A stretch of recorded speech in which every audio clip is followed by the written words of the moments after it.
తెలంగాణ ప్రభుత్వం భారీగా ఐఏఎస్ల బదిలీలు చేపట్టింది. 20 మంది ఐఏఎస్లను బదిలీలు చేస్తూ ఉత్తర్వులు జారీ చేసింది. ఫైనాన్స్ కమిషన్ సెక్రటరీగా ఉన్న ఐఏఎస్ స్మితా సబర్వాల్ పై వేటు వేసింది. ఇక centre for good governance vice chairman గా Shashank Goyal, industry and investment cell సీఈఓగా జయేష్ రంజన్, పరిశ్రమల వాణిజ్య శాఖ ప్రత్యేక ముఖ్య కార్యదర్శిగా సంజయ్ కుమార్లను నియమించింది.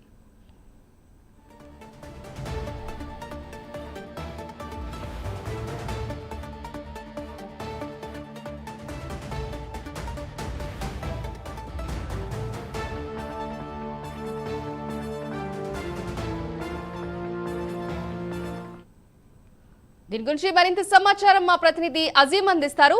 అజీం, చెప్పండి.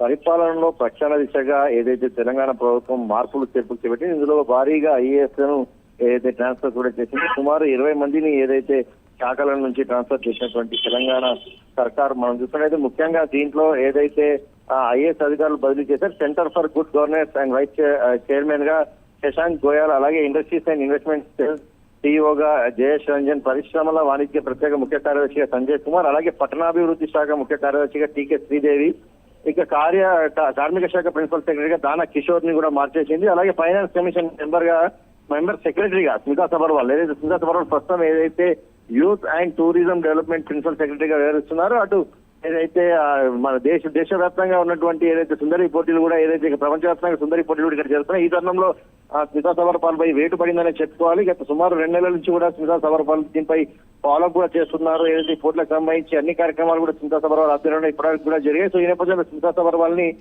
ఫైనాన్స్ కమిషన్ మెంబర్ సెక్రటరీగా కూడా ఏదైతే ట్రాన్స్ఫర్ చేశారో, అలాగే పట్టణాభివృద్ధి శాఖ కార్యదర్శిగా ఇలంబర్తి ప్రస్తుతం ఏదైతే జిహెచ్ఎంసీ కమిషనర్ గా కూడా ఇలంబర్తిని కూడా ఏదైతే శాఖ మార్చారు. ఇలాగే కర్ణన్ ని కూడా ఏదైతే శాఖ మార్చారు. ఏదైతే director of health and family ఉన్నారు అతను ఇప్పుడు వారి శాఖ కూడా మొత్తం ఇలా అనేక మంది శాఖలు సుమారు 21 మందిని ట్రాన్స్ఫర్ చేశారు. దీంట్లో 20 మందికి నేరుగా ట్రాన్స్ఫర్ దొరికాయి. ఒక పర్సన్ కి మాత్రం ఐఏఎస్ అధికారికి మాత్రం ఏదైతే ఎఫ్ఎస్ అదనపు బాధ్యతలు కూడా ఇచ్చారు. సో ఓవరాల్ గా 21 మందిని ట్రాన్స్ఫర్ చేస్తూ ఏదైతే ప్రభుత్వం ఉత్తర్వులు జారీ చేసింది.